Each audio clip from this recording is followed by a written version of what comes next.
The one to watch. This is 16 WAPT News, live at 6. Good evening, I'm Earl Arms in for Scott Simmons tonight. Adam McWilliams joins us now with your weather first. Breaking news tonight as Canton police are investigating the scene where a body was found. That body was in the backyard of a home on Martin Luther King Drive this afternoon. 16 WAPT Jennifer Lott is on the scene. She joins us live with more. Jennifer.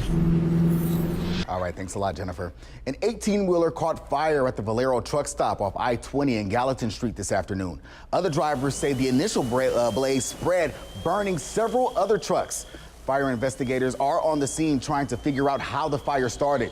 The Jackson Fire Department says no one was injured. A driver says when the first fuel tank blew up, that's when the fire spread to 7 other 18-wheelers. One man told us he's been driving trucks for over 25 years and he has never seen something as bizarre as this. He also introduced us to the man he says saved his life.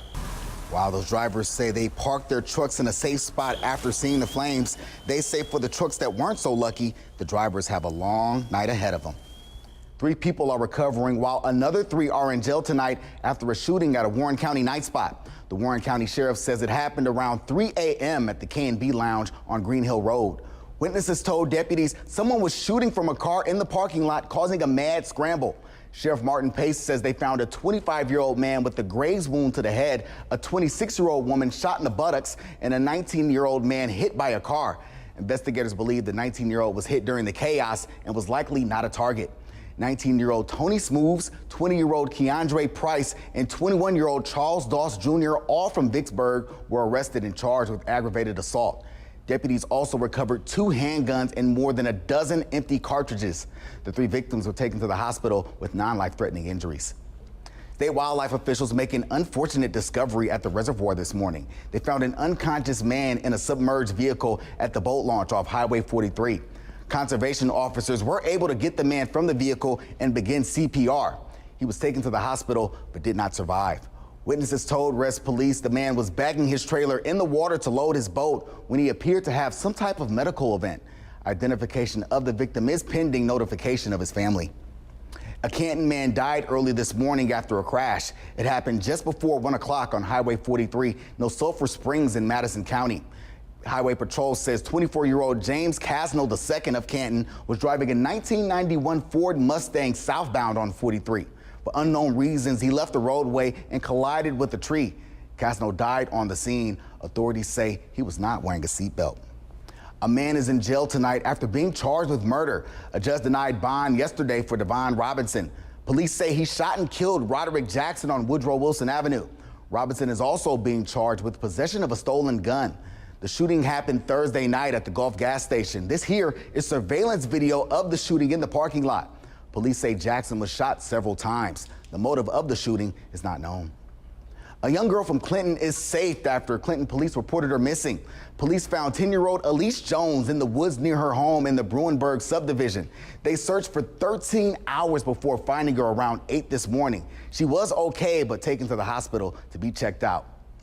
It was a thrilling finish for Mississippi State baseball today in the Tallahassee Regional. Rob J joins us live in the studio with more. Rob. News. All right, thanks a lot, Rob. In our Commitment 2018 coverage, the deadline for in-person absentee voting has just passed, but the deadline to vote by mail is Monday.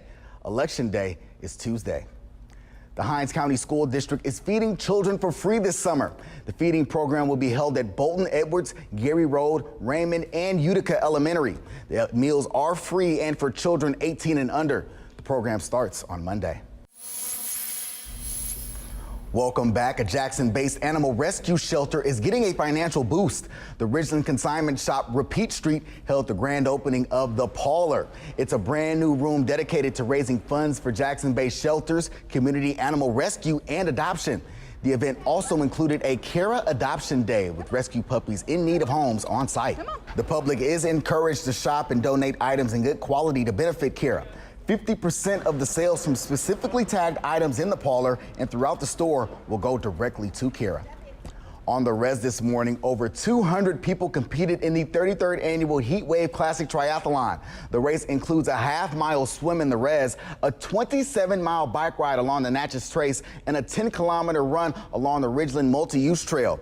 The route and the heat can make the race a challenge. Organizers say, however, people have their reasons for fighting through it. A free lunch and award ceremony was held after the race. This is 16 WAPT News, the one to watch. Happening now, the kickoff for National Fishing and Boating Week. That means today and tomorrow are considered free fishing days in the state, allowing anyone to fish without a license. July 4th is also designated as Free Fishing Day statewide. What law is stopping millions of Americans from voting, and how many people really died in the aftermath of Hurricane Maria? One study says the government's figures are way off. Soledad O'Brien takes a look this week on Matter of Fact. Watch Matter of Fact every Sunday morning at 10 o'clock right here on 16 WAPT.